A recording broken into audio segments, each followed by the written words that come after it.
హైదరాబాద్ లో ఒక చిన్న ఇండిపెండెంట్ చర్చ్ నేను నడుపుతున్నాను. Almighty district. థ్యాంక్ యూ అందరికి. జూమ్ లోకి వచ్చిన ప్రతి ఒక్కరికి థ్యాంక్ యూ. రైట్, నేను ఇప్పుడు మెసేజ్ ప్రారంభించబోతున్నాను. మనందరం కలిసి దేవుడు మనతో మాట్లాడబోతున్న ఈ వాక్యాన్ని విందాం. ఈ వాక్యము అక్కడున్న ఇతరులతో మాట్లాడి నాతో మాట్లాడుకోవడం కాదు, కానీ నాతో కలిసి మనందరితో దేవుడు మాట్లాడబోతున్న ఈ మాటలు విని ఈ రెండంచుల ఖడ్గము ద్వారా మనల్ని మనం సరి చేసుకోవాలని దేవుడు మనతో మాట్లాడుతున్నాడు. మనం ఈ వాక్యాన్ని విందాం, దేవుని ద్వారా బలపరచబడదాం. ఓ చిన్న ప్రార్థన నేను చేసి ప్రారంభిస్తాను. మహోన్నతుడైన దేవ, సర్వశక్తిమంతుడా, సర్వోన్నతుడా, సర్వాధికారి, నిన్నే స్తుతిస్తున్నాం, ఘనపరుస్తున్నాం, మహింపరుస్తున్నాం, ఆరాధిస్తున్నాం తండ్రి. నేను ఇచ్చినటువంటి అవకాశాన్ని బట్టి నీకు స్తోత్రాలు ప్రభా. నేను 5 నెలల తర్వాత నువ్వు ఇచ్చినటువంటి అద్భుతమైన అవకాశాన్ని బట్టి నీకు స్తోత్రాలు. ఇక్కడ అనేక మందితో నువ్వు మాట్లాడబోతున్న తండ్రి. ఇక్కడ ప్రతి బిడ్డతో మీరు మాట్లాడండి. మేమందరం చేసిన నాయన తెలిసి తెలియక ఇచ్చిన చేసిన మా ప్రతి తప్పును పాపాన్ని బట్టి మనం క్షమించండి, మన్నించండి, మనందరినీ సరిచేయండి. నీ వాక్యం ద్వారా మనం బలపరచండి. నీకు లోబడి నీ మార్గం ముందు సాయం దయచేయండి. వినబోతున్న వాక్యాన్ని అర్థం చేసుకునే జ్ఞానం, జ్ఞాపకం ఉంచుకునే జ్ఞాపక శక్తి, పాటించే మనస్సు బుద్ధి మాకందరికి అనుగ్రహించమని ప్రార్థిస్తూ సమస్త ఘనత మహిమ ప్రబోధనికి నజరేడైన యేసు క్రీస్తు ప్రభు అతి శ్రేష్టమైన నామంలో ప్రార్థించి సమర్పించి అడిగి వేడుకుంటున్న ఈ ప్రార్థనను ముగిస్తున్నాం మా ప్రియ పరలోకపు తండ్రి. ఆమేన్, ఆమేన్. టైం అయిపోయింది, స్టార్ట్ చేద్దామండి. 5 months తర్వాత నా ఫస్ట్ మెసేజ్ కాబట్టి దేవునికి మహిమ స్తోత్రాలు చెల్లించుకుంటాను.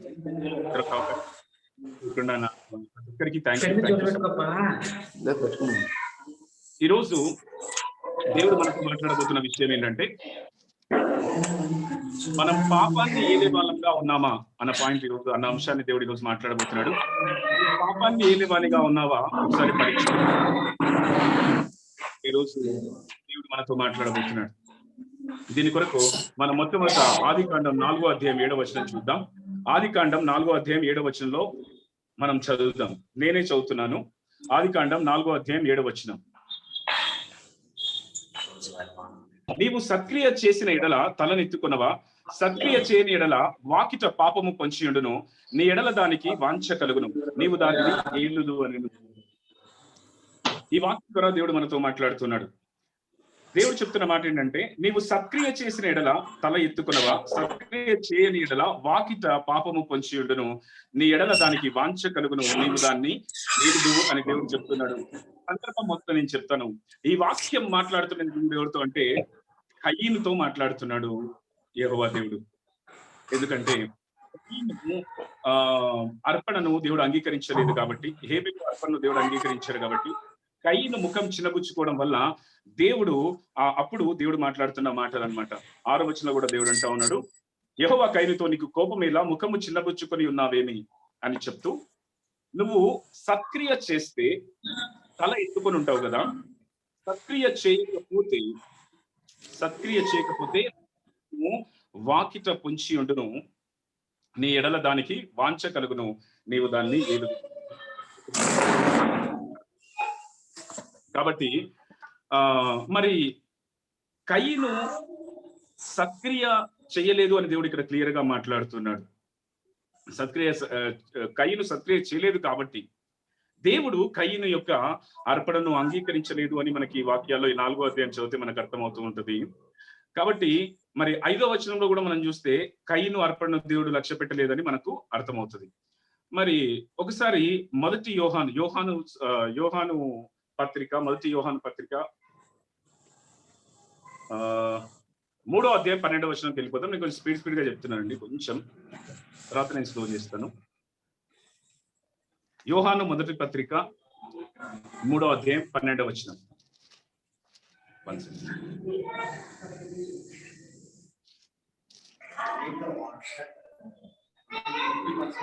మనము కయీను వంటి వారమై, 3వ అధ్యాయం 12వ వచనం. మనము కయీను వంటి వారమై ఉండరాదు, దుష్టుని సంబంధి అయి తన సహోదరుని చంపెను. వాడతన్ని ఎందుకు చంపెను? తన సహోదరుని క్రియలు నీతి గలవి ఉండెను అని. కయీను ఎందుకు చంపాడంటే తన సహోదరుని కయీను యొక్క క్రియలు చెడ్డగా ఉన్నాయి అని దేవుడు ఇక్కడ మాట్లాడుతున్నాడు. కయీను యొక్క క్రియలు చెడ్డగా ఉండడం వల్ల కయీను తమ్ముడిని చంపాడు అని ఇక్కడ దేవుడు మాట్లాడుతున్నాడు. డిస్టర్బెన్స్ వస్తున్నాడు.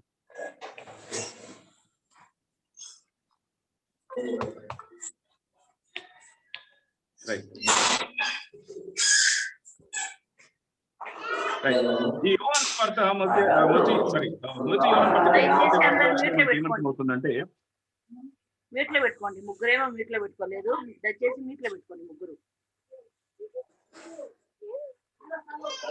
వెంకటయ్య గారు కూడా మీట్లో పెట్టుకోండి.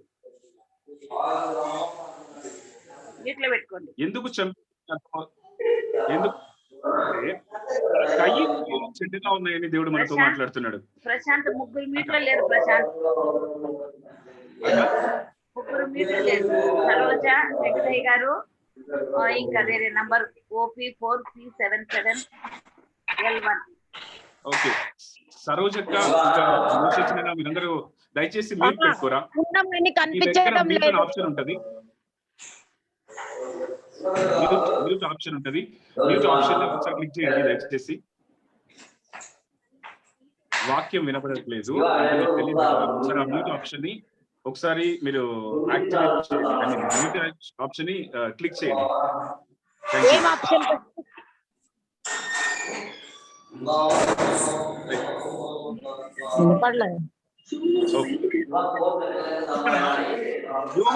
యోహాను పత్రిక మొదటి యోహాను పత్రిక 3వ అధ్యాయం 12వ వచనంలో దేవుడు చెప్తున్న మాట ఏంటంటే వాడికి తన సహోదరుని చంపాడు అని చెప్తూ ఉన్నాడు. కాబట్టి ఇక్కడ ఏమర్థం అవుతుందంటే క్లారిటీ లేదండి, అందరు మ్యూట్ చేయకపోతే అర్థం.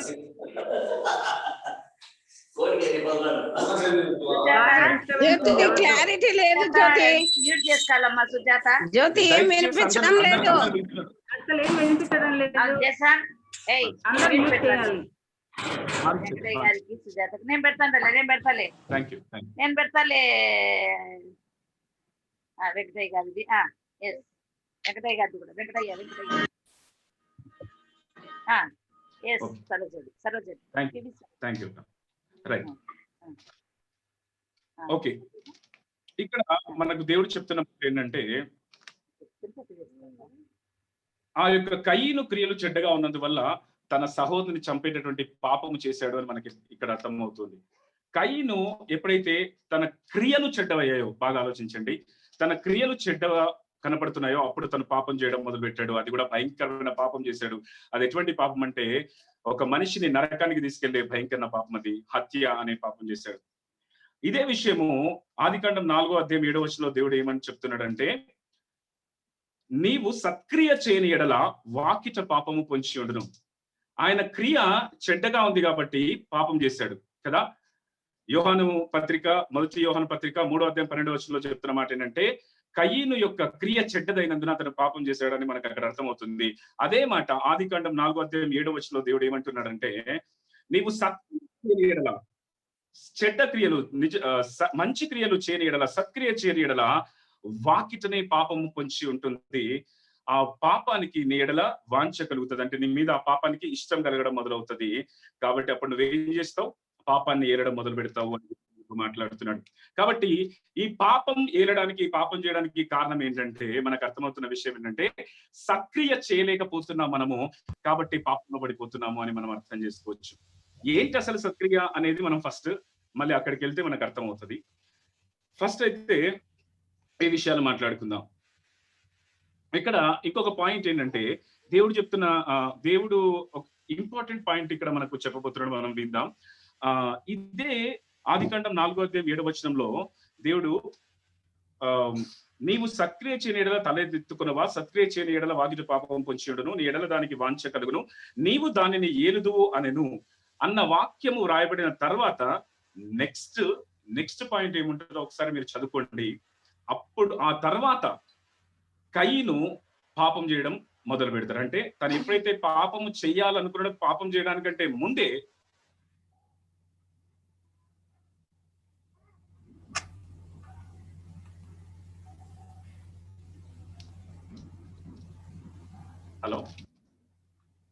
చెప్పండి.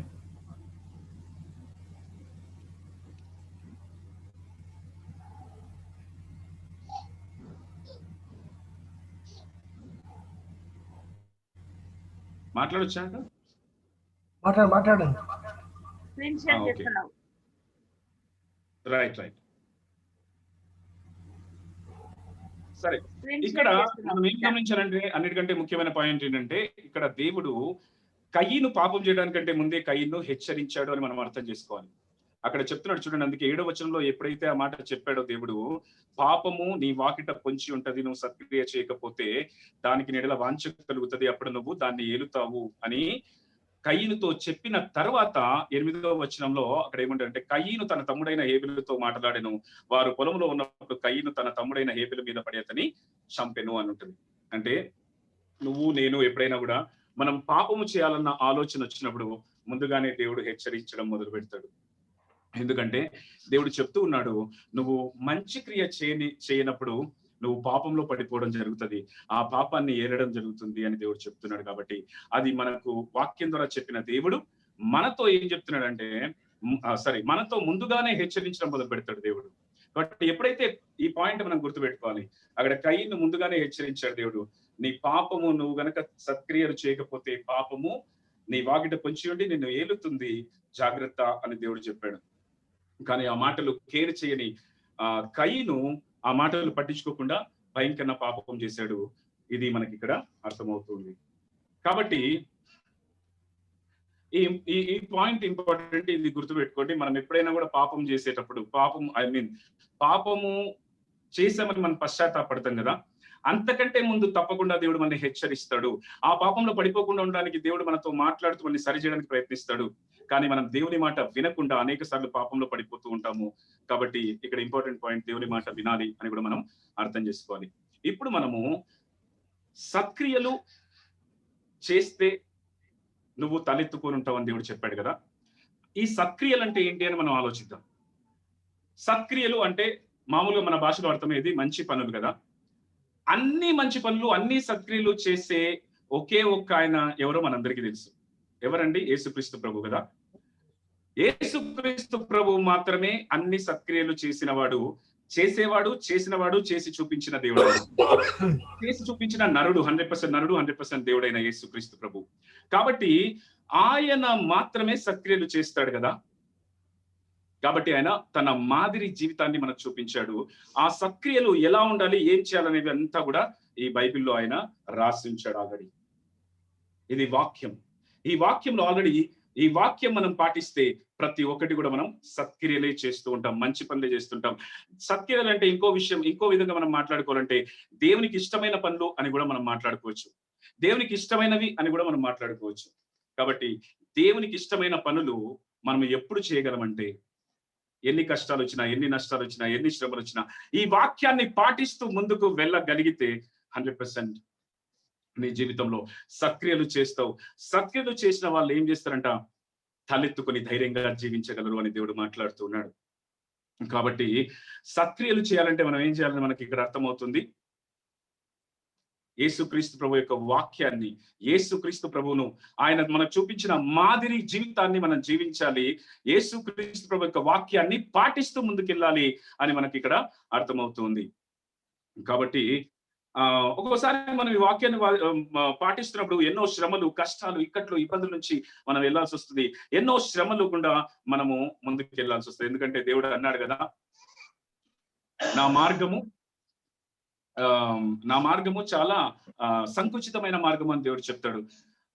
ఆ మార్గము చాలా ఇరుకుగా ఉంటది. దేవుని మార్గము ఇరుకుగా ఉన్న చోట ఏమవుతుందంటే, కొన్ని శ్రమలు ఇరుకుగా ఉన్నప్పుడు మనం నడుచుకుంటూ ఒక ఇరుకు దారి ఉందనుకోండి, మనం నడుచుకుంటూ వెళ్తే మనకు లెఫ్ట్ సైడ్ కూడా తగులుతుంది, రైట్ సైడ్ కూడా తగులుతుంది, పైన తలకు తగలొచ్చు, టాప్ కింద కాలుకి ఏదైనా రాయి తగలొచ్చు కదా.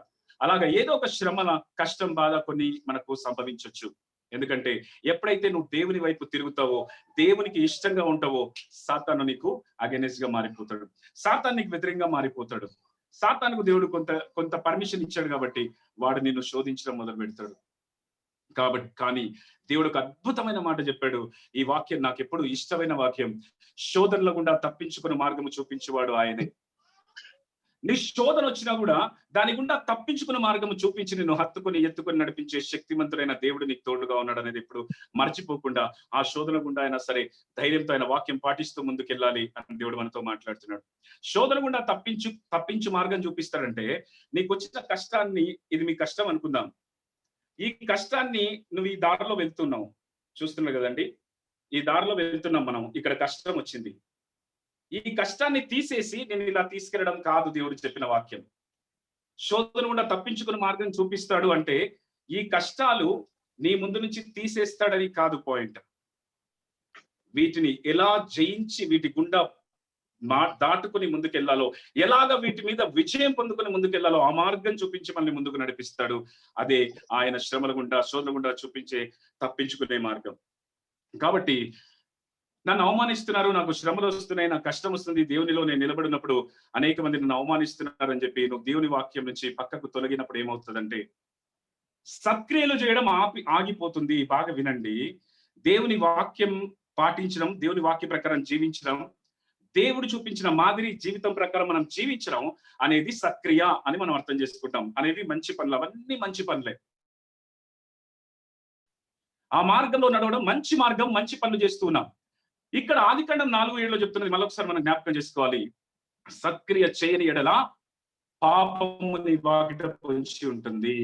కాబట్టి నువ్వు సత్క్రియలు, నువ్వు దేవుని వాక్యం పాటించక, దేవుని మార్గంలో నడవలేక, వాళ్ళు శోధిస్తున్నారు, వాళ్ళు అవమానిస్తున్నారు, ఈ శోధనలు వస్తున్నాయి, ఈ సమస్యలు వస్తున్నాయి, దేవుని మార్గం నుంచి పక్కకు తొలగావంటే అప్పుడు పాపము రెడీగా నీ ఇంటి ముందుకు వచ్చి నీ వాకిటి దగ్గర నిలబడి ఉంటుంది, నీ హృదయపు వాకిటి దగ్గర నిలబడి ఉంటది. ఆ పాపముకు నాకు ఇష్టమైన పనులు చేస్తున్నాడు అని నీ మీద ఇష్టం మొదలవుతుంది. నీ మీద ఇష్టం మొదలైన ఆ పాపము నిన్ను ఏలడం మొదలవుతుంది. కాబట్టి నువ్వు వాక్యంలో తప్పిపోయినప్పుడు పాపము చేయడము ఈజీగా నీ జీవితంలో జరుగుతుంది. పాపము చేయడమే కాదు కానీ పాపము నిన్ను ఏలుతుంది అని రాయబడింది. పాపం ఏలడం వేరే, పాపం చేయడం వేరే. పాపం ఏలుతుందంటే నువ్వు కంప్లీట్ గా పాపం యొక్క కంట్రోల్లోకి వెళ్ళిపోతున్నావు అని అర్థం. నీ కంట్రోల్ లో ఏది ఉంటది, ఇక నువ్వు పాపం కంట్రోల్లో ఉంటావు.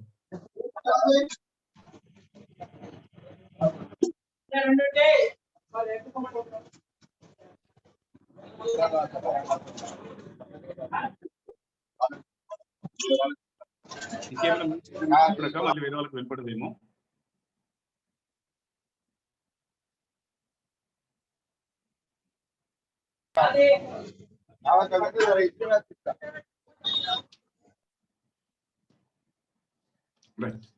ఓకే, సరే.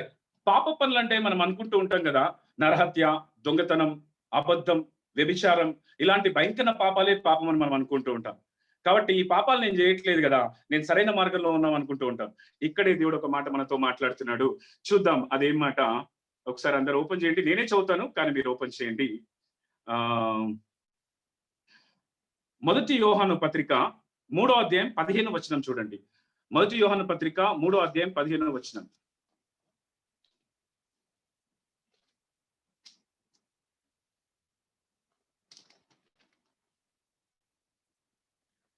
తన సహోదరుని ద్వేషించువాడు నరహంతకుడు, ఏ నరహంతకుని యందును నిత్య జీవం ఉండదని మీరు ఎరుగుదురు అని 1 యోహాను పత్రిక 3వ అధ్యాయం 15వ వచనంలో రాయబడింది.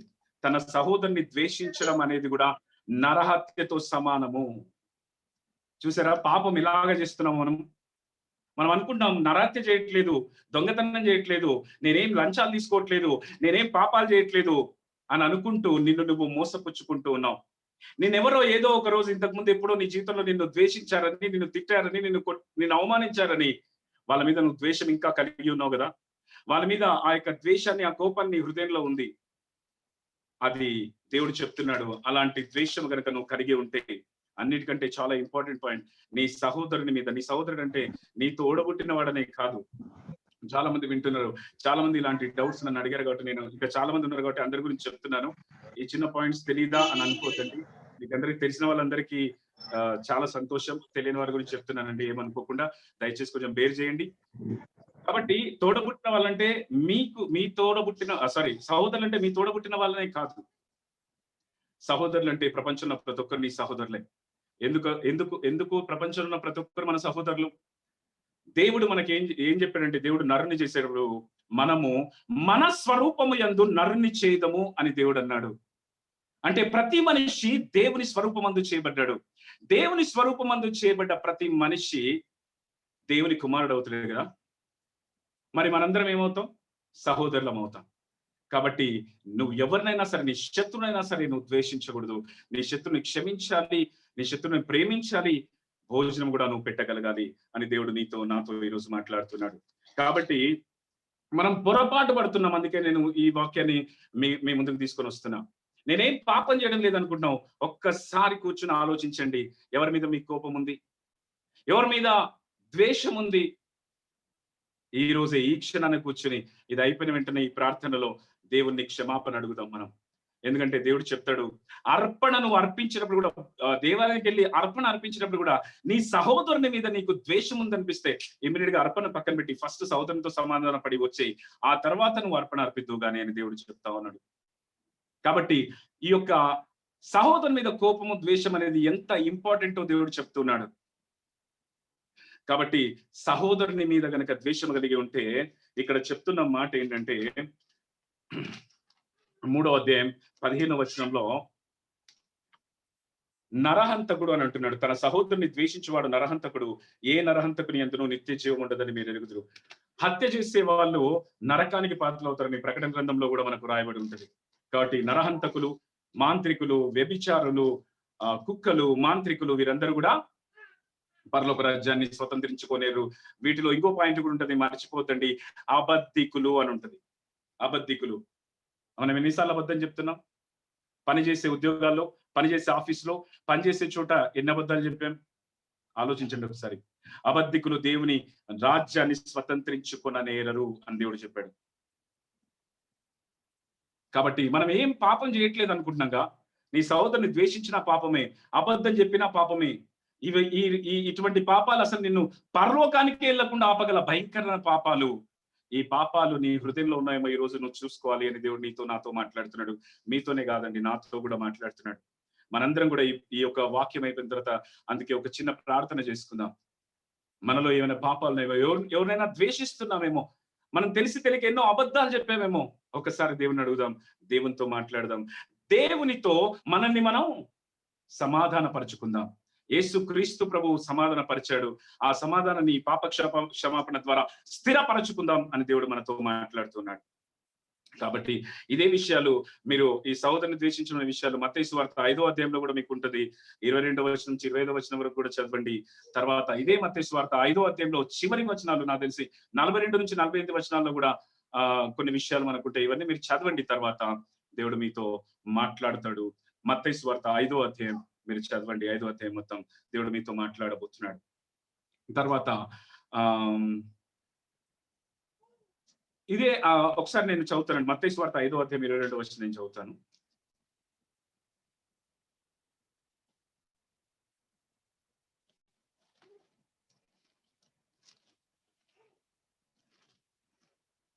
కొంచెం బైబిల్ పెట్టుకొని తీసి పెడితే బాగుంటుంది. మత్తయి సువార్త 5వ అధ్యాయం 22వ వచనం.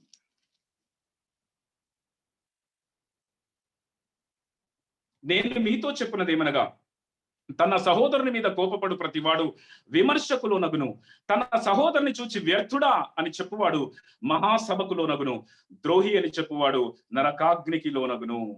చూడండి, మళ్ళీ చెబుతున్నాను, జాగ్రత్తగా వినండి. తన సహోదరుని మీద కోపపడు ప్రతివాడు, తన సహోదరుని మీద కోపపడు ప్రతివాడు విమర్శకులోనగును, తన సహోదరుని చూచి వ్యర్థుడా అని చెప్పువాడు మహాసభకులోనగును, ద్రోహి అని చెప్పువాడు నరకాగ్నికి లోనగును. ద్రోహి అని చెప్తే నరకాగ్నికి లోనవుతాడు. ఇప్పుడు చెప్పండి, ఎంతమంది మనం పాపం చేయట్లేదు? ఎంతమంది పాపం లేకుండా ఉన్నాం? ఎంతమంది మేము పాపం చేయకుండా ఉన్నాం? సత్క్రియ చేయట్లేదు. ఏంటా సత్క్రియ? నీ యొక్క సహోదరుని ద్వేషిస్తున్నావు, నీ సహోదరుని మీద కోపపడుతున్నావు, అబద్ధాలు చెప్తున్నావు, లంచాలు తీసుకుంటున్నావు, పాపాలు చేస్తున్నావు. అందువల్లనే పాపము నీ వాకిట పొంచి ఉండి ఆ పాపాలు ఇంకా ఎక్కువగా నీతో చేసేటట్లు చేయిస్తూ ఉంది. పాపాలలో సుడిగుండంలో కొట్టుకొని వెళ్ళిపోతూ ఉన్నావు, సాతానుకు దగ్గర అవుతున్నావు. జాగ్రత్త, జాగ్రత్త, జాగ్రత్త అని ఈరోజు దేవుడు మనందరితో మాట్లాడుతున్నాడు.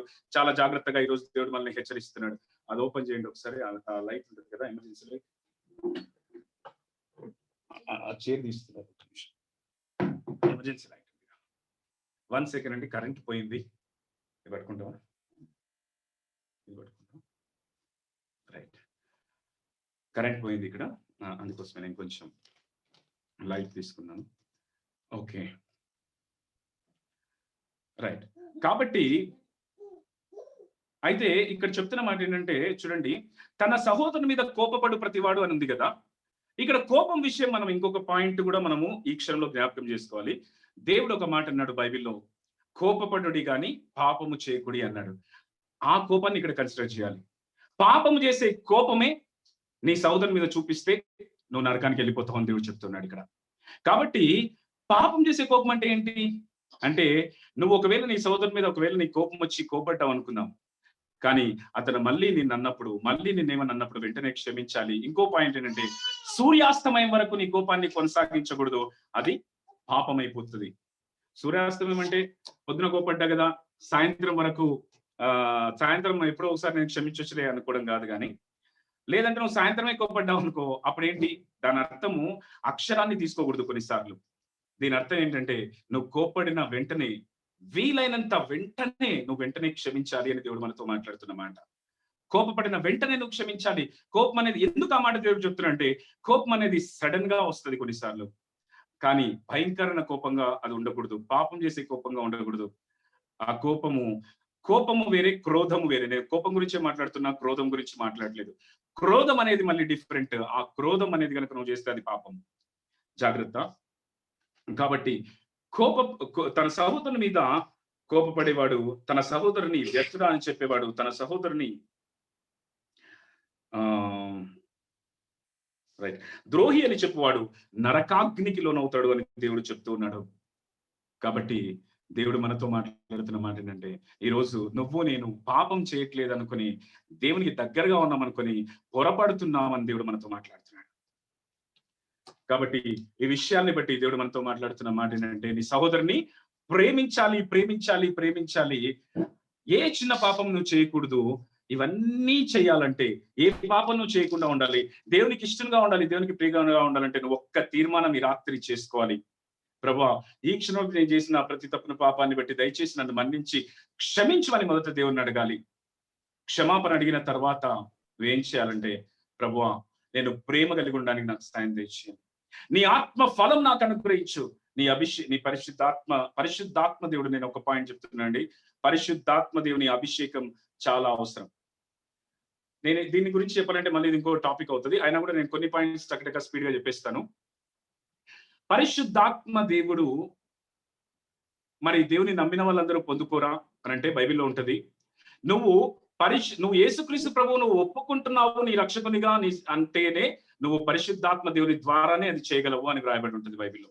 కాబట్టి నువ్వు పరిశుద్ధాత్మ దేవుని ద్వారానే యేసుని రక్షకునిగా అంగీకరిస్తున్నావు, పరిశుద్ధాత్మ దేవుని ద్వారానే నువ్వు రక్షించబడుతున్నావు. కాబట్టి పరిశుద్ధాత్మ దేవుడు నీతోనే ఉన్నాడు, నీలోనే ఉన్నాడు. కానీ ఎప్పుడైతే నువ్వు యేసును అంగీకరించావో, యేసుని దేవునిగా నీ రక్షకునిగా అంగీకరించావో, యేసుక్రీస్తు ప్రభువు నీలో ఉన్నాడు, నీతో ఉన్నాడు.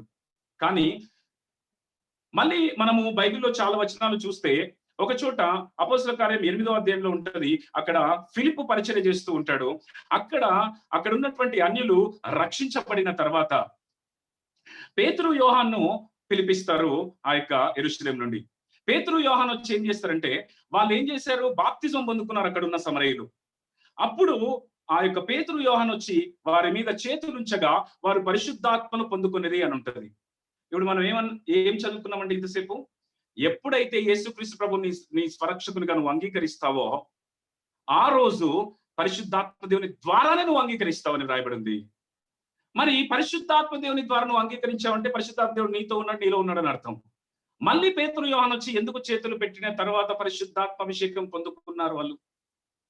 టాపిక్ పక్కన వెళ్ళిపోతుంది, కానీ మీకు డౌట్స్ రాకుండా టగటగా నేను అది చెప్పేసి మళ్ళీ టాపిక్ లోకి వచ్చేస్తాను. ఎందుకు అనంటే, చూడండి, మనం ఒక నది దగ్గరికి వెళ్ళి ఒక చెలిమ, అక్కడ ఇసుక నుంచి ఒక చెలిమ తీస్తాం. చెలిమ తీస్తే దాన్ని ఏమంటారు, వాటర్ రావడానికి తీస్తాం, ఇసుకను పైకి తీస్తాం. అప్పుడు వాటర్ ఎలా ప్రారంభం అవుతుంది చాలా మందికి తెలుసుంటది, చిన్నగా స్టార్ట్ అవుతుంది వాటర్, స్లోగా వాటర్ వస్తూ ఉంటది. చాలాసేపు వెయిట్ చేసి మనం దాన్ని తీస్తూ ఉంటాం కదా. అయితే అటువంటి ఆ విధంగా మనలో పరిశుద్ధాత్మ దేవుడు ఊరెడి నీటి బుగ్గలాగా మనతో మొదలవుతాడు. ఫస్ట్ మనం ఎప్పుడైతే పరిశుద్ధాత్మ దేవుని మనం యేసేని అంగీకరించామో ఆ సమయంలో ఊరెడి నీటి బుగ్గలాగా ఉన్న ఆయన్ని మనం ఎలా చేసుకోవాలంటే, మనలో జీవ జల నది ఎలాగ ప్రవహిస్తే ఎలాగుంటుందో అలాగ జీవ జల నది లాగా మనలో ఆయన ప్రవహించేలాగున మనము ఆ యొక్క పరిశుద్ధాత్మ దేవుని పొందుకోవాలి. అందుకే వాళ్ళ చేతులు ఉంచినప్పుడు ఆ పరిశుద్ధాత్మ దేవుని అభిషేకం ఎలాగ మొదలవుతుందంటే, జీవ జల నదులు పొంగి పొరలేనటువంటి ఆ విధమైన అభిషేకం అనేది, అంటే ఆ యొక్క అభిషేకం యొక్క లెవెల్స్ పెరగడం అనేది మొదలవుతుంది ఎప్పుడైతే నువ్వు పరిశుద్ధాత్మ అభిషేకం పొందుకుంటావో. లేకపోతే ఊరెడి నీటి బుగ్గలాగా ఉంటది. ఒక జీవ జల నది అంటే ఎప్పుడు ఎండిపోని నది. అర్థమవుతుంది అనుకున్నా, చాలా స్పీడ్గా వెళ్తున్నాను. జీవ జల నది అంటే ఎప్పటికీ ఎండిపోని నది. ఒక ప్రదేశంలో ఒక ఎండిపోని నది ప్రవహిస్తూ ఉంటే ఆ ప్రదేశంలో అది ఎక్కడైతే ప్రవహిస్తుందో అక్కడ ఉన్నటువంటి గ్రామాలు, పట్టణాలు, పల్లెలు అన్నిట్లో ఉన్నటువంటి మనుషులు, జంతువులు అందరూ కూడా ఆశీర్వదించబడతారు. అలాగే పరిశుద్ధాత్మ అభిషేకం గనక మనం పొందుకొని అది మనలో జీవ జలనది లాగా ప్రవహించేలాగా మనం గనక ప్రవర్తిస్తూ ఆ విధంగా అభిషేకం పొందుకుంటే మన ద్వారా మనము కూడా అలాగే అనేకులకు ఆశీర్వాదకరంగా మారిపోతాం. కాబట్టి పరిశుద్ధాత్మ అభిషేకం మనం పొందుకోవడం అవసరం అని దేవుడు మనతో మాట్లాడుతున్నాడు. కాబట్టి పరిశుద్ధాత్మ అభిషేకం మనకు అవసరం అని దేవుడు మనతో మాట్లాడుతున్నాడు కదా. ఇక్కడ ఇంకో పాయింట్ అంటే, నీ సహోదరుని ప్రేమించాలి అన్న పాయింట్ మనం తెలుసుకున్నాం కదా. మొదటి కొరింథీయులకు రాసిన పత్రిక 13వ అధ్యాయంలో చదవండి, మనకు ప్రేమ గురించి ఉంటుంది. ఆ తర్వాత ప్రేమను గురించిన ఎన్నో విషయాలు మనకు బైబిల్లో ఎన్నోసార్లు దేవుడు రాస్తుంటాడు. ప్రేమ ఎంత ఇంపార్టెంటో, ప్రేమ ఎంత అవసరమో, అన్నిటికంటే ప్రేమ ఎంత ముఖ్యమో మొదటి కొరింథీయులకు రాసిన పత్రిక 13వ అధ్యాయంలో మీరు చదవండి. దేవుడు మీతో మాట్లాడతాడు. తర్వాత చదవండి. ఓకే, ఆ తర్వాత దేవుడు ఇక్కడ అందుకే అంటున్నాడు, సత్క్రియ చేసిన వాళ్ళు ఏం చేస్తారంట, ఆదికాండం 4:7లోకి వెళ్దాం. మళ్ళీ సత్క్రియ చేసిన వాళ్ళు తల ఎత్తుకుంటారు అని దేవుడు చెప్తున్నాడు. ధైర్యంగా ఉంటారు అని దాని అర్థం. కాబట్టి మనము దేవుని మార్గంలో నడుస్తూ, దేవునికి ఇష్టమైన పనులు చేస్తూ, ఎన్ని అవమానాలు వచ్చినా, ఎన్ని శ్రమలు వచ్చినా, ఎన్ని కష్టాలు వచ్చినా, ఎంతమంది అవమానిస్తున్నా, ఎన్ని బాధలు వస్తున్నా, ఆ ఇరుకు మార్గంలో నడుస్తున్నప్పటికీ మనము దేవుని మార్గంలో అలా మార్గంలో ముందుకు వెళ్తూ ఉన్నప్పుడు దేవుడు అలాంటి మార్గంలో వెళ్తున్నప్పుడు మనకు తల ఎత్తుకుని ధైర్యంగా ఉండేటటువంటి గొప్ప పరిస్థితి మనకు రాబోతుంది అని దేవుడు చెప్తున్నాడు. ఈ రోజు అవమానాలు ఉండొచ్చు, శ్రమలు ఉండొచ్చు, స్టార్టింగ్ లో వేదనలు ఉండొచ్చు, కానీ తలెత్తుకుని ధైర్యంగా జీవించగలమని దేవుడు చెప్తున్నాడు. ఈ లోకంలో చాలా మంది ఉన్నారు, తమ సహోదరుని ద్వేషిస్తున్నారు, కోపడుతున్నారు. నేను వారందరితో ప్రేమపూర్వకంగా మాట్లాడుతున్నా, నేను ఈ సహోదరుని ద్వేషిస్తున్నా, నువ్వు ఎవరైనా సరే, నువ్వు ప్రార్థన చేసుకుని వాక్యం చదువుతున్నావు కానీ దేవుని వాక్యం పాటించట్లేదేమో, నీతో మాట్లాడుతున్నాడు దేవుడు ఈ రోజు. నువ్వు నామకార్థ క్రైస్తవంగా ఉన్నాయేమో, నీతో మాట్లాడుతున్నాడు దేవుడు ఈ రోజు. నీ సహోదరుని మీద కోపం పెట్టుకుంటే నువ్వు నరకానికి వెళ్ళిపోతావు అని దేవుడు మాట్లాడుతున్నాడు. ఈ రోజే ఈ మాటలు లక్ష్య పెట్టకపోతే రేపు పొద్దున దేవుడు రెండవ రాకడలో తిరిగి వచ్చినప్పుడు నువ్వు ఇక్కడే ఉంటావు. కాబట్టి దయచేసి ఈ క్షణాన్ని నీ తప్పులు పాపాలు మనస్ఫూర్తిగా ఒప్పుకొని, ఎవరి మీద నువ్వు ద్వేషం కలిగి ఉన్నావు ఆ ద్వేషాన్ని ఇప్పుడే తొలగించేసుకో. ప్రార్థనలో దేవుని అడిగి క్షమాపణ అడుగు. ఇన్ని రోజులు నేను వాళ్ళని ద్వేషించినందుకు క్షమించు ప్రభా అని అడుగు.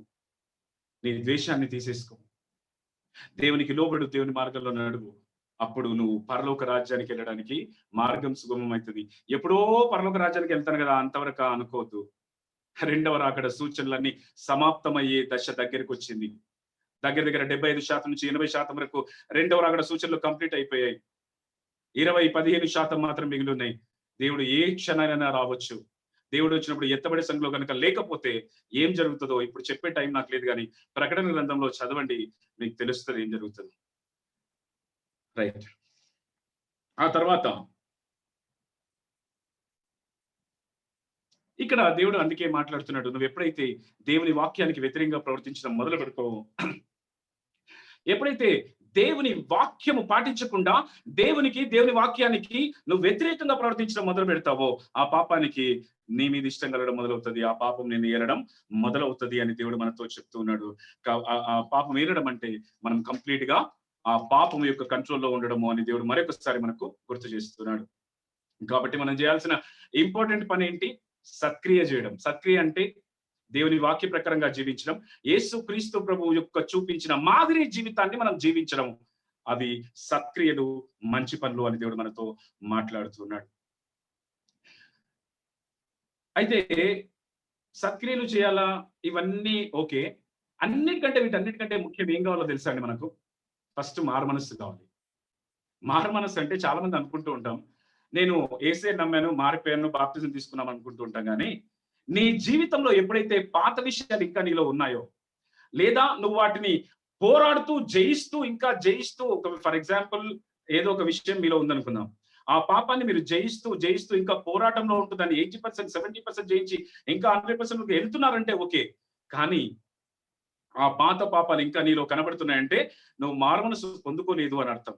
అపోస్తలుల కార్యాలు 2వ అధ్యాయం 38వ వచనంలో పేతురు ఏం చెప్తున్నాడంటే, పాప క్షమాపణ నిమిత్తము మారుమనసు పొంది పాప క్షమాపణ నిమిత్తము మేము బాప్తిజం తీసుకోవాలి అని ఉంటది కదా. కానీ మనం ఏం చేస్తున్నాం? మారుమనసు పొందుతున్నామా? పాప క్షమాపణ కొరకు బాప్తిజం తీసుకోవాలి. పాపాలు ఒప్పుకుంటూ క్షమాపణ అడుగుతూ బాప్తిజం తీసుకోవాలి, క్షమాపణ అడిగి. ఎందుకంటే బాప్తిజం ఇచ్చి యోహాను బాప్తిజం ఇస్తున్నప్పుడు అక్కడ ఉన్న వాళ్ళందరూ కూడా తమ తప్పులు పాపాలు ఒప్పుకొని క్షమాపణ అడుగుతూ బాప్తిజం పొందుకున్నారని రాయబడి ఉంటుంది. కాబట్టి నువ్వు మొదట మారుమనసు పొంది బాప్తిజం తీసుకోవాలి. నువ్వు మారుమనసు పొందకుండా బాప్తిజం తీసుకున్నంత మాత్రాన ఉపయోగం లేదు అని దేవుడు మాట్లాడుతున్నాడు. మారుమనస్సే లేకుండా నీ జీవితంలో నువ్వేమీ చేయలేవు. మారుమనస్సే లేకుండా దేవునికి దగ్గర కాలేవు. మారుమనస్సే లేకుండా పరలోక రాజ్యం నువ్వు చేరలేవు. మొట్టమొదటి పాయింట్, మారుమనస్సు కావాలా. కాబట్టి నీ జీవితంలో నువ్వు ఏమేమైతే ఇంతకుముందు చేసావో, ఇంతకుముందు నువ్వు అబద్ధాలు చెప్పావేమో, ఇంతకుముందు లంచాలు తీసుకున్నావేమో, ఇంతకుముందు అనేకులు తిట్టేవానిగా కొట్టేవానిగా ఉన్నావేమో, ఇంతకుముందు నీ సమక్షంలో ఎవరైనా లేకపోతే వారి గురించి చెడ్డ మాటలు మాట్లాడుతూ వారిని ద్వేషిస్తూ వారి మీద కోప్పడుతూ ఉన్నావేమో, ఇలాంటి రకరకాల పాపాలు చేస్తున్న నీలో ఈ రోజు పరీక్షించుకో. అవన్నీ ఉన్నాయా లేదా? అవన్నీ వెళ్ళిపోయాయా లేవా? అవి తగ్గడానికి, అవి నీలోంచి తరిమేసుకోవడానికి పోరాడుతూ వాటిలో విజయం పొందుతూ ముందుకు సాగుతున్నావా లేదా అన్నది ఈ రోజు నువ్వు పరీక్షించుకోవాలని దేవుడు ఇంతో నాతో మాట్లాడారు. కాబట్టి ఈరోజు మారుమనసు పొందడం అనేది కూడా మన జీవితంలో చాలా ఇంపార్టెంట్. దేవుడు మాట్లాడుతున్నాడు. మారుమనసు లేకుండా నువ్వు ఏ బాప్తిజం తీసుకున్నా లాభం లేదు కదా. ఇక్కడ బాప్తిజం అంటే నాకు ఇంకో పాయింట్ గుర్తొస్తుంది. దేవుడు యేసుక్రీస్తు ప్రభు మనకు అన్ని మాదిరి చూపించాడు కదా. చూపించాడా లేదండి? అందరూ ఒకసారి చెయ్యొద్దండి, మాదిరి చూపించాడు మనకు అన్ని విషయాలు అన్న వాళ్ళు కదా. రైట్, ఇది ఎందుకు మేము చేయొద్దామని కూడా చెప్తానండి, మనం ఇబ్బంది పెట్టడానికి కాదు. మాదిరి చూపించాడు కదా, మరి ఆ మాదిరి జీవితం మనం జీవిస్తున్నామా? చిన్న పాయింట్ చెప్తానండి, టైం అయిపోతుంది, ఆపేస్తాను, ముగిస్తాను. చిన్న పాయింట్ నేను చెప్తాను. బాప్తిజం ఇప్పుడు నేను చదివాను కదా, మళ్ళీ ఒకసారి నేను చదువుతాను దాన్ని క్లియర్ గా. అపోస్తలుల కార్యాలు 2వ అధ్యాయం 35వ వచనం తీయండి అందరూ, మీరు కూడా చదవండి. అపోస్తలుల కార్యాలు 2వ అధ్యాయం 35వ వచనం తీయండి దయచేసి అందరూ, ఆ సోదర సోదరులందరికీ. అపోస్తలుల కార్యాలు 2వ అధ్యాయం 35వ వచనం. మీరు మారు మనస్సు పొంది పాప క్షమాపణ నిమిత్తము ప్రతివాడు యేసుక్రీస్తు నామమున బాప్తిజం పొందుడి. ఎలాగండి? మారు మనస్సు పొంది, ఫస్ట్ మారు మనస్సు పొంది, తర్వాత పాప క్షమాపణ నిమిత్తము ప్రతివాడు యేసుక్రీస్తు నామమున బాప్తిజం తీసుకోవాలి. నేను ఎవరిని విమర్శించడానికి లేనండి. ఏ పాయింట్ నేను వ్యతిరేకంగా ఏ సంఘాల గురించి చెప్పడానికి నేను లేను. వాక్యంలో ఉన్నది కరెక్ట్ ఉందా లేదా చెప్పడానికి మాత్రమే నేను ఉన్నాను. నేను ఒకటే పాయింట్ చెప్తున్నాను. మారు మనస్సు ఎవరు పొందుకుంటారు చెప్పండి నాకు. చిన్న పిల్లలు పొందుకుంటారా మారు మనస్సు అంటే? తెలుస్తుందా? 3 ఏళ్ళు, 5 ఏళ్ళు, 2 ఏళ్ళు, 3 నెలలు, 4 నెలలు, 5 నెలలు ఒక మారు మనస్సు అంటే తెలుస్తుందా? పశ్చాత్తాపం అంటే తెలుస్తుందా? బాప్తిజం ఎందుకు తీసుకోవాలి? మారు మనస్సు పొంది తర్వాత పాపక్షమాపణ కొరకు పాపక్షమాపణ అడుగుతూ మనము బాప్తిజం తీసుకోవాలి. మరి మారు మనస్సు ఎవరు పొందుతారు? 3 ఏళ్ళు, 5 ఏళ్ళు, 3 సంవత్సరాలు, 3 నెలలు, 4 నెలలు, 5 నెలల వారు ఎలాగా మారు మనస్సు పొందుతారు? ఇది వాక్య ప్రకారంగా మనం నడుస్తున్నామా? యేసుక్రీస్తు ప్రభు అందుకే 3 నెలల్లో, 4 నెలల్లో, 5 నెలల్లో, 6 నెలల్లో బాప్తిజం తీసుకోలేదు.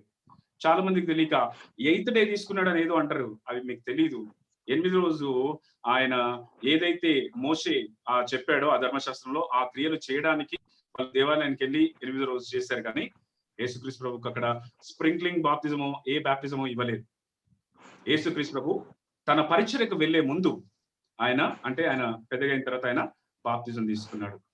అంటే 30 ఏళ్ళు 31 ఏళ్ళు వచ్చిన తర్వాత నేను కాదు, కానీ ఒక మనిషికి ఒక వివేచన, ఒక జ్ఞానము, ఒక తెలివి వచ్చిన తర్వాత పాపాలు అనే ఆలోచన, వివేచన, పాపం ఏది మంచిది అనే వివేచన ఆలోచన వచ్చిన తర్వాత వాళ్ళు బాప్తిజం తీసుకోవచ్చు. దేవుని గురించి అన్ని విషయాలు తెలిసిన తర్వాత బాప్తిజం తీసుకోవచ్చు. కానీ ఈ రోజుల్లో తప్పకుండా మాకు ఒక ఆచారం ఉంది. ఆచారం మా అమ్మోళ్ళు, మా నాన్నోళ్ళు చేశారు, నాకు కూడా చేశారు. కాబట్టి నా కూతురికి, నా కొడుకు కూడా నేను చేస్తాను, అది పెద్దగా చేస్తాను అని అనుకున్నావు. కానీ నువ్వు దేవునిలాగా మాదిరి జీవితం జీవించట్లేదు. మారు మనస్సు పొందిన తర్వాతనే బాప్తిజం తీసుకోవాలి. మరి నువ్వేం చేస్తున్నావు? మారు మనస్సు అంటే తెలియని బాప్తిజం ఇప్పిస్తున్నావు. ఇది కరెక్ట్ కాదు.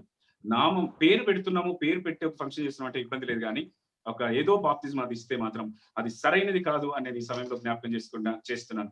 ఏదైతే దేవుడు నాతో మాట్లాడాడో ఆ విషయాలు మీతో నేను ఈరోజు మాట్లాడుతున్నాను. తర్వాత దేవుడు ఈ మారు మనస్సు అనేది మనకి ఇంపార్టెంట్ అని తెలుసుకున్నాను. ఎన్ని అద్భుతాలు చేసినా మారు మనసు పొందుకున్న వాళ్ళు అనేక మంది ఉన్నారు ఈ లోకంలో. అద్భుతాలు చేస్తూ ఉంటాడు మన జీవితంలో దేవుడు. ఎన్నోసార్లు శ్రమలు వస్తాయి, కష్టాలు వస్తాయి. కూర్చుని ఏకీభవించి ప్రార్థిస్తాం, సేవకులతో కలిసి ప్రార్థిస్తాం, వరాలు ఉన్న వాళ్ళతో ఏకీభవించి ప్రార్థిస్తాం. ఎన్నో మిరాకిల్స్ మన జీవితంలో జరుగుతాయి. అయినా కూడా మన జీవితంలో మార్పు మళ్ళీ ఉండదు. మార్పు లేని జీవితం జీవిస్తూ ఉంటాం. ఆ మారు మనసు లేని జీవితం వ్యర్థం అని దేవుడు మాట్లాడుతున్నాడు. ఇటువంటి ఎన్ని అద్భుతాలు చేసిన మారు మనసు పొందుకొని కొందరిని దేవుడు బైబిల్లో గద్దించాడు. మీరు తర్వాత చదువుకోండి. మత్తయి సువార్త 11వ అధ్యాయం 20వ వచనంలో ఉంటుంది. మత్తయి 11:20లో ఉంటుంది. ఎన్ని అద్భుతాలు చేసినా వాళ్ళు మారు మనసు పొందట్లేదంట. అయ్యో కొరాజీనా, అయ్యో బేత్సైదా, ఇవన్నీ ఎప్పుడో నేను వేరే వాళ్ళ ఆ యొక్క ఏమంటారు దాన్ని నాశనం కదా ఆ లోతు సమయంలో ఆ సుధమ గుమర్రాల్లో చేసింటే వాళ్ళు ఎప్పుడో మారుమనసు పొందే వాళ్ళే. మీరు ఇంకా మారుమనసు పొందట్లేదని బేత్సైదా, కొరాజినా అనే ప్రదేశాలని దేవుడు అంటూ ఉంటాడు. అంతకుముందు ఆయన గద్దిస్తాడు. అది మీరు మత్తయి సువార్త 11వ అధ్యాయం 20వ వచనంలో ఉంటది, చూడండి. కాబట్టి దేవుడు ఈరోజు మాట్లాడుతున్న మాట ఒకటి. ఆదికాండం 4:7 వచనంలో, నువ్వు సత్క్రియ కనుక చేయకపోతే పాపం నీ వాకిట పొంచి ఉంటది. ఆ పాపానికి నీ మీద ఇష్టం కలుగుతుంది. ఆ పాపం నీ దగ్గరకు వచ్చేస్తుంది. నువ్వు ఆ పాపాన్ని ఏరడం మొదలు పెడతావు, దేవునికి దూరం అవడం మొదలు పెడతావు. ఈ యొక్క అంత్య దినాల్లో యేసుక్రీస్తు ప్రభు రెండో రాకడ సమయంలో దేవుని ఎత్తబడే సంఘంలో నువ్వు ఉండక ఈ విడిచిపెట్టబడే ఆ యొక్క ఆ సంఘంలో ఉండి నువ్వు ఇక్కడే విడిచిపెట్టబడి సాతానుతో నువ్వు ఎన్నో శ్రమలు అనుభవిస్తావు అని దేవుడు మనతో మాట్లాడుతున్నాడు. ఆ 7 ఏళ్ల శ్రమల కాలం బహు భయంకరమైన శ్రమల కాలం, ఘోరమైన శ్రమల కాలం. ఆ శ్రమల కాలంలో కనుక నువ్వు ఉంటే ఈ రోజే ఒక్క రోజు ఉపవాస ప్రార్థన చేయాలంటే చాలా కష్టమవుతుంది, ఆకలి అవుతుంది. 2 రోజులు చేయాలంటే ఆకలి అవుతుంది. కానీ ఆ యొక్క విడిచిపెట్టబడిన సమయంలో ఎవరైతే 666 అనే ముద్ర తమ కుడి చేత మీద గాని తమ నుదుటి మీద గాని ఒకవేళ వేయించుకోకపోతే వాళ్ళకు క్రయ విక్రయాలు జరగవు. అంటే అమ్మడం కొనడం అనేది వాళ్ళు చెయ్యలేరు. వాళ్ళు ఏమైనా వస్తువులు తయారు చేసిన అమ్ముకోలేరు. వాళ్ళు ఎక్కడికైనా వెళ్ళి ఒక టాబ్లెట్ కొనుక్కోవాలనుకున్నా, ఒక ఏదైనా సామాగ్రి కొనుక్కోవాలనుకున్నా, తినే పదార్థం కొనుక్కోవాలనుకున్నా మీరు కొనలేరు. ఎందుకంటే సాతాను యొక్క ముద్ర మీ మీద ఉంటేనే అమ్మడం కొనడం ఆ యొక్క విడిచిపెట్టబడిన దినాల్లో జరుగుతాయి. ఒకవేళ సాతాను ముద్ర మీరు కలిగి ఉంటే డైరెక్ట్ మీకు ఒకటే టికెట్ ఇచ్చినట్లే, మీకు డైరెక్ట్ ఒక పర్మిషన్ ఇచ్చినట్లే డైరెక్ట్ నరకానికి వెళ్ళడానికి. ముద్ర వేయించుకుంటే నరకానికి వెళ్ళిపోతాం, ముద్ర వేయించుకోకపోతే ఆకలితో చనిపోతాం, రోగాలతో చనిపోతాం, శ్రమల్లో కష్టాల్లో చనిపోతాం. కాబట్టి ఆ భయంకర స్థితిలో మనం ఉండకూడదు అనుకుంటే ఈ పాపం మనల్ని ఏరడం అనేది మనం ఆపేయాలి. ఈ రోజే ఈ క్షరణ పాపక్షమ ప్రార్థన చేసుకుని దేవుని క్షమించమని అడిగి దేవుని మార్గంలో నడుస్తూ ఎన్ని శ్రమలు వచ్చినా ఎన్ని కష్టాలు వచ్చినా దేవుని వాక్య ప్రకారం కనుక జీవించడం మనం మొదలు పెడితే ఈ రోజు నుంచి దేవుడు మనల్ని ప్రేమించడం మొదలు పెడతాడు. దేవుని ప్రేమించడం అంటే ఏంటండి? ఎవరికైనా తెలుసా? No problem. దేవుని ప్రేమించడం అంటే దేవా నేను ప్రేమిస్తున్నా, హల్లెలూయా నేను ప్రేమిస్తున్నా అని చెప్పడం కాదు. ఎవడైతే నా ఆజ్ఞలు పాటిస్తాడో వాడే నన్ను ప్రేమించేవాడు అని వాక్యంలో రాయబడింది. దేవుని ఆజ్ఞలు ఎవరైతే పాటిస్తామో వాళ్ళే దేవుని ప్రేమించేవాళ్ళు. దేవా నేను ప్రేమిస్తున్నా అంటూ పైకి మాత్రం దేవుని అంటే నాకు ఇష్టం, వాక్యం చదువుకుంటున్నా, ప్రార్థన చేసుకుంటున్నా అని చెప్పి లోపలికి నీ ఇష్టం వచ్చిన క్రియలు చేయడం కాదు. దేవుని ప్రేమించడం అంటే దేవుని ఆజ్ఞలు పాటించడం దేవుడు చెప్తున్నాడు. అంటే సక్రియలు చేయడం, దేవుని మార్గంలో నడవడం. కాబట్టి ఈ రోజు దేవుడు మనందరితో మాట్లాడుతున్న మాట, మేలుకో, నిన్ను నువ్వు పరీక్షించుకో. పాపం నీ లేలుతుందా? నిన్ను పరీక్షించుకో, మేలుకో, ఎత్తబడి సంఘంలో ఉండడానికి లేచి నిలబడి ధైర్యంగా ముందుకు సాగు అని దేవుడు నీతో నాతో మాట్లాడుతున్నాడు. ఈ మాటలు లక్ష్య పెడితే రేపొద్దున రెండో రాకడలో మనం అందరం ఉండబోతున్నాం ఎత్తబడే సంఘంలో. ఈ మాటల్ని మనం విడిచిపెట్టి నిర్లక్ష్యం చేస్తే మనందరికీ తెలిసిన విషయం, నేను చెప్పదలుచుకోలేదు మాటికి. కాబట్టి దయచేసి మనందరినీ ప్రేమిస్తున్నాను. మనందరం దేవుని సహోదరులం. అందరినీ ప్రేమిస్తూ దయచేసి చేతులు జోడించి ఈ రోజే పాపక్షమ ప్రార్థన చేసుకొని ఈ రోజే దేవుని వైపు తిరిగి ఈ రోజే ఎత్తబడిసంలో ఉండడానికి ప్రయాసపడదామని మనస్ఫూర్తిగా నేను కోరుకుంటూ మీకు అందరికీ విజ్ఞాపన చేస్తున్నాను. Thank you everyone. ఈ యొక్క వాక్యాన్ని ఎంతో ఓపికతో విన్న మీకు అందరికీ వందనాలు చెల్లించుకుంటున్నాను. ఈ వాక్యము నేను మాట్లాడలేను, నన్ను మరుగుపరిచి ఆ దేవుడే మాట్లాడాడు. కాబట్టి ఆ దేవునికి సమస్త ఘనత మహిమ ప్రభావాలు చెల్లించుకుంటూ ఈ వాక్యాన్ని ముగిస్తున్నాను. ఒక చిన్న ప్రార్థన చేసుకుని ఈ వాక్యాన్ని ముగిద్దాం. మహోన్నతమైన దేవ, సర్వశక్తిమంతుడ, సర్వోన్నత, సర్వాధికారి అయిన దేవానికి స్తోత్రం. మాతో మాట్లాడిన ఈ వాక్యాన్ని బట్టి స్తోత్రాలు. నేను నీ శక్తిని ఎలా మేము తీసుకొని ఆ శక్తి ద్వారా ఎలాగైతే మేము ముందుకు సాగాలో నాయన మాకు తెలియజేసిన విధానాన్ని బట్టి నీకు స్తోత్రాలు. పాపము ఎలాగ మమ్మల్ని ఏలుతుందో, పాపంలో పడకుండా ఉండాలంటే ఏం చేయాలో, ఎలాగ ధైర్యం కలిగి ముందుకు సాగాలో, ఎలాంటి అంత్య దినాల్లో ఎటువంటి భయంకర కడవరి దినాల్లో మేము ఉన్నామో ఈ రోజు మాకు గుర్తు చేసావు ప్రభా.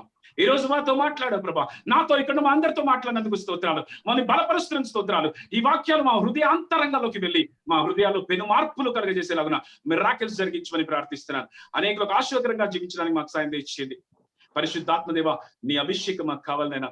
నీ అభిషేకం మేము పొందుకొని నాయన తద్వారా నువ్వు హెచ్చరిస్తూ మళ్ళీ సరైన మార్గంలో పెడుతూ నీ మార్గంలో మనం నడిపిస్తావు ప్రభా. కాబట్టి నేను మా తప్పులు పాపాలన్నీ నీ పాదాల సన్నిధిలో ఈ క్షణం మేము ఒప్పుకుంటున్నాం. మొట్టమొదటిగా ఈ క్షణం వరకు మేము చేసి ఇంకా ఒప్పుకొని మా ప్రతి తప్పును పాపాన్ని పశ్చాత్తాపడుతూ నీ పాదాల సన్నిధిలో ఒప్పుకుంటున్నాం దేవా. చిన్న చిన్న దొంగతనాలు, అబద్ధాలు, ఏదైనా సరే, పెద్దదైనా చిన్నదైనా అన్ని పాపాలే ప్రభా. నాయనా, సహోదరుని ద్వేషించడమే పాపం, సహోదరుని మీద కోప్పడమే పాపం అని ఈ రోజు నువ్వు మాట్లాడావు మాతో. ఆ పాపం మామూలు పాపం కాదు, నరకానికి తీసుకెళ్లే పాపం అని సెలవిచ్చావు. కాబట్టి ఈ క్షణాన మా ప్రతి తప్పును పాపాన్ని మనస్ఫూర్తిగా నీ పరిశుద్ధ పాసంలో ఒప్పుకుంటున్నాం ప్రభా. వాటిని బట్టి మనకి క్షమించమని ప్రార్థిస్తున్నాం. ఎవరి మీదైనా ద్వేషం ఉంటే ఈ క్షణమే ఆ ద్వేషాన్ని తొలగించుకుంటున్నాం. ఆ ద్వేషాన్ని మాలోంచి తీసేసుకుంటున్నాం ప్రభా. ఎన్ని రోజులు ఇతరుల మీద ద్వేషం కలిగి ఉన్నందుకు మనకి క్షమించమని పశ్చాత్తాపడుతూ ప్రార్థిస్తున్నాం. ఎన్ని రోజులు సత్క్రియ చేయలేక పాపంలో పడుతూ పాపంలో దొర్లుతూ అనేకమైన పాప పనులు చేస్తూ నాయనా నీకు బాధ కలిగించి నీకు అసహ్యకరమైన పనులు చేస్తూ మిమ్మల్ని అవమానించి బాధ పెట్టిన మమ్మల్ని అందరినీ క్షమించమని నీ పరిశుద్ధ పాదాల సన్నిధిలో ఈ క్షణాన్ని మేము మొరపెట్టి ప్రార్థిస్తున్నాం తండ్రి. ఈ రోజు నుంచి మా జీవితాన్ని మార్చుకుంటాం ప్రభా. ఈ రోజు నుంచి నీ వాక్య ప్రకారం జీవిస్తాం. ఈ రోజు నుంచి సత్క్రియలు చేసే వారంగా ఉంటాం. నీ మాదిరి జీవితాన్ని నువ్వు చూపించి జీవించిన మాదిరి జీవితాన్ని మేము పాటిస్తూ ముందుకు సాగుతాం. నీ వాక్య ప్రకారంగా జీవించడానికి పోరాడుతూ ముందుకు సాగుతాం. మాకు సహాయం తెచ్చివని ఇక్కడ ప్రతి బిడ్డను వాక్యం వినబోతున్న ప్రతి బిడ్డను పేరున దీవించి ఆశ్రయించి బలపరిచి క్షేమాభివృద్ధి అనుగ్రహించమని ప్రతి ఒక్కరిని సమస్తమైన ఆశయాలతో నింపి మహిమ ఘనత ప్రభావం మీరే పొందుకున్నాను ప్రార్థిస్తూ అనంతమైన స్తోత్రాలు స్తుతులు కృతజ్ఞతావందనాలు నీకే చెల్లించుకుంటూ సమస్త ఘనత మహిమ ప్రభావం నీకే చెల్లించుకుంటూ నిష్ప్రయోజకుడైన నీ దాసుని ప్రభానేనని మనవి చేసుకుంటూ నజరేయుడైన యేసు క్రీస్తు ప్రభు అతి శ్రేష్టమైన నామంలో ప్రార్థించి సమర్పించడానికి వేడుకుంటున్నాం మా ప్రియ పరలోకపు తండ్రి. ఆమేన్. ఆమేన్. God bless you all.